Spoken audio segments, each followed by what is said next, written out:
ShopDog says, welcome back. We're working on the 78 Courier a little more.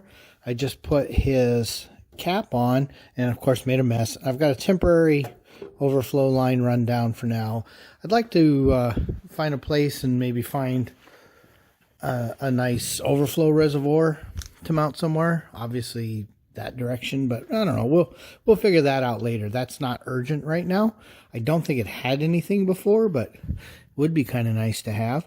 What I was thinking about doing right now is, unlike any other engine I've ever done, I can pressure test this without even starting the engine. All I got to do is go turn on that pump. So if I come in here, turn the key on. Oh, old man's got to reach though. So key's on. It'll take this a second or two to turn on, or did I not turn far enough? So, okay, let me look into what I'm doing here. Well, I don't know why I had done that, but apparently I had unplugged it. So I got all set up to start measuring and then noticed that I didn't even have it plugged in. So I don't remember what I was doing. And you see, she was just running. But now we're going to go put her in her override condition. Okay, so if I hold that for 5 seconds. There, so see, now it'll just keep running. So what we're going to be doing by doing that, and you can see the little red lights are blinking, letting us know we're doing something non-standard. But that should keep running that pump. And ShopDog says, I don't understand what we're doing here. What is going on? We're just going to let that run for a little bit. And see what happens. We're looking for leaks.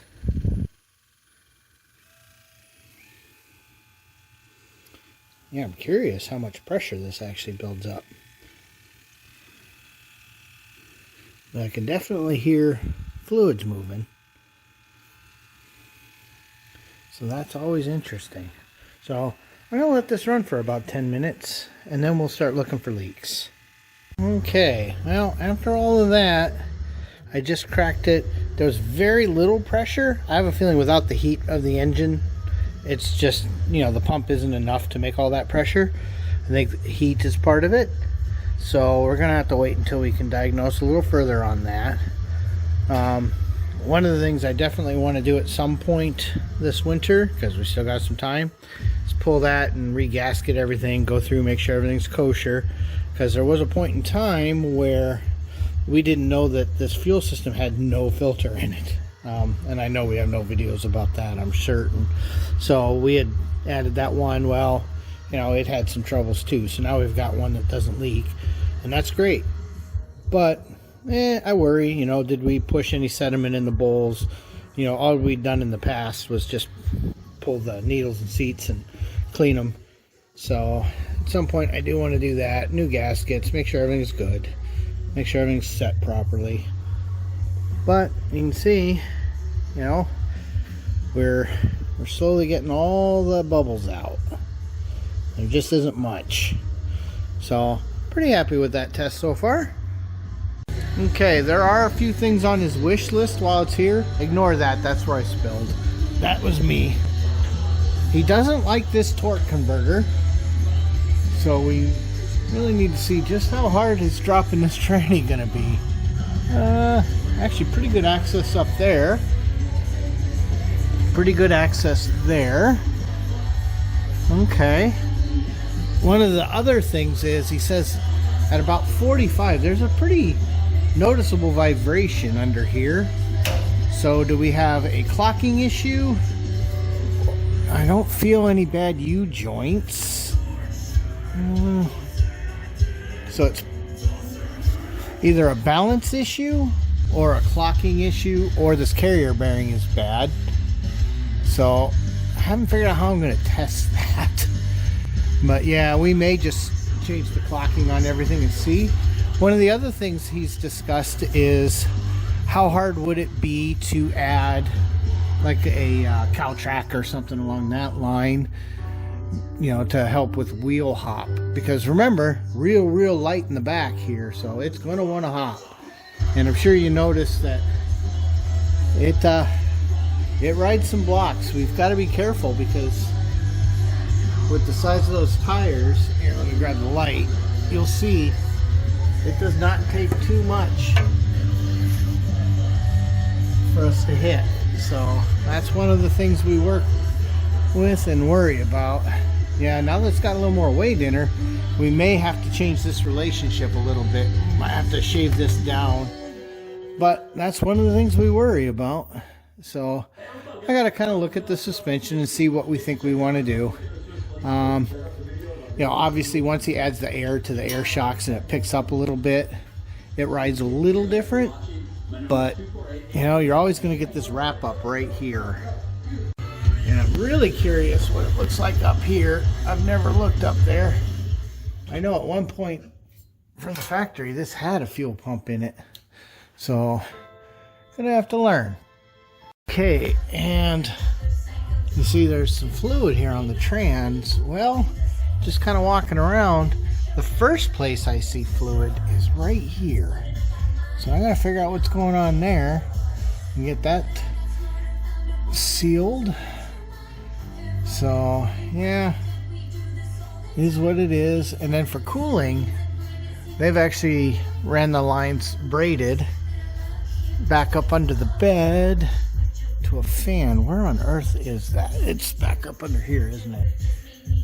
Yeah, so there is the trans cooler. It's not really the ideal location.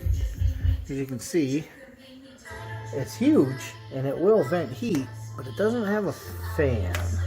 So we may have to figure out a fan controller situation for it. And then we have a little fan. This should more than do it, but I don't know that all that's mounted the way we need it. So I gotta work all that out yet.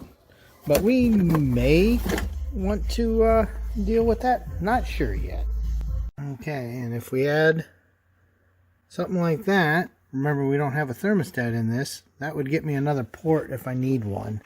So, just in case we do decide an EFI swap is worth it, which I'm not certain yet on this car that it makes sense. We already have something controlling the fan and the fan pump, and I might as well wipe this. I keep thinking I just spilled that, but I didn't. That was when I removed the funnel earlier. It overflowed. So let's dry that so we don't see that later. But just kind of looking. Unfortunately, winter hit a lot earlier this year than we had anticipated. So this car, which wasn't originally going to be my winter project, kind of became one of my winter projects. So we'll keep going. It's a bummer that those skyjackers there bleed down so quickly. You know, it's only been here for a few months and it's already down on the stops, but that's fine. We'll deal with that later. But yeah, as far as this, I don't have any evidence that it isn't already doing a sufficient job of cooling. I got to figure out how I want to do that. Do I just want to add a thermocouple to it and monitor it? Because if we add a fan, we're obviously going to have to change the angle it sits at so we can change the airflow and everything. So there's a bit of work involved if we decide to go down that road. But we'll see. But if it comes down to that converter, this actually doesn't look like the end of the world to get out. It's not going to be fun, obviously, but it's pretty snuggy there. You know, you pop that guy, pop a vacuum line, you make a big old mess, you drain it, and no matter what you do, you're always going to make a big old mess. Nothing you can do about that. Yeah, I'm going to have to pull the dipstick tube down. Bunch of bell housing bolts, obviously, you know, the bolts here. The bloody starter. Oh, that's not fun to put in. Yeah, the starter might actually be the worst part of this whole job. And then somebody spent a lot of time making a little bracket here for the shifter. I don't know what those guys are. I'm going to assume reverse lights, but don't quote me. So, don't know. Didn't do it. But yeah, see, That must be a band adjustment. That one doesn't leak. That one does. But there's no other reason to have a outside accessible nut like that. That's going to have to be some kind of band adjustment. I don't know a lot about these Ford transmissions. I do believe it's small enough. This has got to be a C4. There's no way this is a C6, because this looks like I can actually move it. And cross member wise, this one will come out. Boy, this tail shaft though, that's going to be fun. That means you're going to have to slide her back, dip her down, bring her forward. Yeah, it's not ideal, but I guess this must have been the original cross member from when it was a 4-cylinder. So, yeah, this was added, and obviously that was added, but this I imagine is original, judging from some of the other shapes you see around here. See how that's a round tube as well. So, you know, it is what it is. Obviously the old e-brake setup before they went to the low car. Yeah, there's some things in here I'm pretty happy with how they did it. I'm not overly enthusiastic with this fuel system, but, you know, it's doing the job for now. At some point, though, I'm going to wind up dropping this tank. I just know it. So, I always hate doing that. But, yeah, and something weeps. So, we don't know what. I didn't build this engine. It weeps higher than the rear main, though. It's way up there. So whatever's weeping, oh, I bet it was a valve cover gasket. Looking at it, ShopDog agrees with me. He says, of course it's a valve cover gasket. Okay, so we've gathered a little bit of data. I'm running out of time, though. We've got some things to do tonight. ShopDog's not going to be impressed because he's got to go on the BOX tonight. But you can see, Courier's here. We're just making plans.